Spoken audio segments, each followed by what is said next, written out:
नमस्कार दोस्तों, आपके माता पिता, गुरुदेव, भगवान और इष्ट देव सभी को मेरा प्रणाम। आज इस वीडियो में हम आपको संकष्टी चतुर्थी की व्रत कथा सुनाएंगे।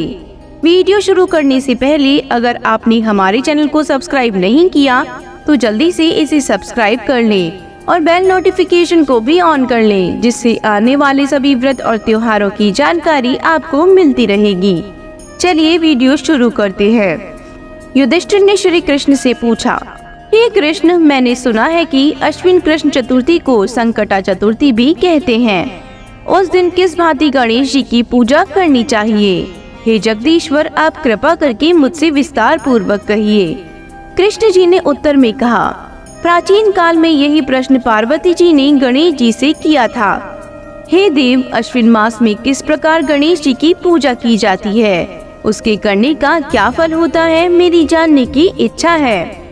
यह सुनकर गणेश जी ने कहा, हे माता, सिद्धि की कामना रखने वाले व्यक्ति को अश्विन मास में कृष्ण नामक गणेश की पूजा पूर्वोत्तम विधि से करें। इस दिन भोजन न करें तथा क्रोध, पाखंड, लोभ आदि का परित्याग कर गणेश जी के स्वरूप का ध्यान करते हुए भोजन करें। अश्विन कृष्ण चतुर्थी का व्रत संकट नाशक है। इस दिन हल्दी और दूब का हवन करने से सप्तद्वीप वाली पृथ्वी का राज प्राप्त होता है। चलिए कहानी शुरू करते हैं। एक समय की बात है, बाणासुर की कन्या उषा ने सुषुप्त अवस्था में अनिरुद्ध का स्वप्न देखा। अनिरुद्ध के विरह में वह इतनी कामासक्त हो गई थी कि उसकी चित्त को किसी भी प्रकार से शांति नहीं मिल रही थी। उसने अपनी सहेली चित्रलेखा से त्रिभुवन के संपूर्ण प्राणियों के चित्र बनवाए।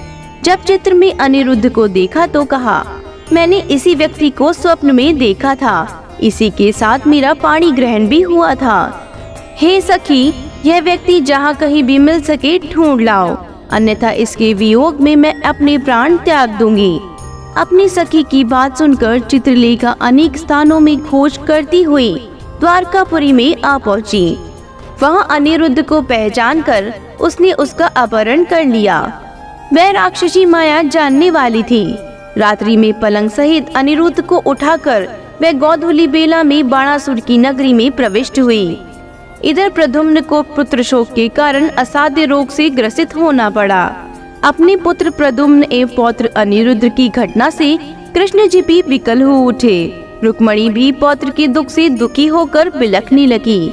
पतिव्रता रुक्मणी खिन्न मन से कृष्ण जी से कहने लगी, हमारे प्रिय पौत्र का किसने हरण कर लिया, अथवा वह अपनी इच्छा से ही कहीं गया है। मैं आपके सामने शोकाकुल हो अपने प्राण छोड़ दूंगी। रुक्मणी की ऐसी बात सुनकर श्री कृष्ण जी यादवों की सभा में उपस्थित हुए। वहां उन्होंने परम तेजस्वी लोमेश ऋषि के दर्शन किए।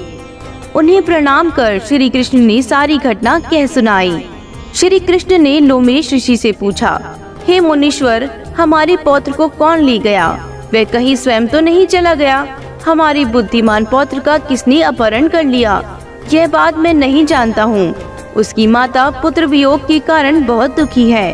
कृष्ण जी की बात सुनकर लोमेश मुनि ने कहा, हे कृष्ण, बाणासुर की कन्या उषा की सहेली चित्रलेखा ने आपकी पौत्र का अपहरण किया है और उसे बाणासुर के महल में छिपा के रखा है। यह बात नारद जी ने बताई है। आप अश्विन माह के कृष्ण चतुर्थी संकटा का अनुष्ठान कीजिए। इस व्रत के करने से आपका पौत्र अवश्य ही आ जाएगा। ऐसा सुनकर मुनिवर वन में चले गए। श्री कृष्ण ने लोमेश ऋषि की कथा अनुसार व्रत किया।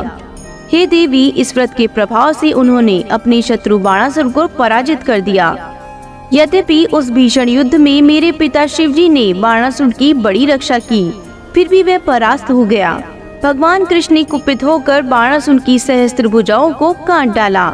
ऐसी सफलता मिलने का कारण व्रत का प्रभाव ही था। श्री गणेश जी को प्रसन्न करने तथा संपूर्ण विघ्न को शमन करने के लिए इस व्रत के समान कोई दूसरा व्रत नहीं है। श्री कृष्ण कहते हैं कि हे राजन, संपूर्ण विपत्तियों के विनाशार्थ इस व्रत को अवश्य ही करना चाहिए। इसके प्रभाव से शत्रुओं पर आप विजयी लाभ करेंगे एवं राज्याधिकारी भी होंगे। इस व्रत के महात्म का वर्णन बड़े बड़े विद्वान भी नहीं कर सकते। हे कुंती पुत्र, मैंने इसका स्वयं अनुभव किया है। यह मैं आपसे सत्य कह रहा हूँ। हे गणेश जी महाराज, सबका कल्याण करना।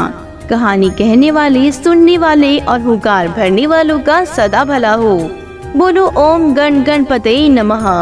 हमारे वीडियो में अंत तक बने रहने के लिए आपका बहुत बहुत धन्यवाद। अगर आपको हमारी जानकारी पसंद आई हो तो हमारे चैनल को अपने दोस्तों और परिजनों के साथ ज्यादा से ज्यादा शेयर जरूर करें।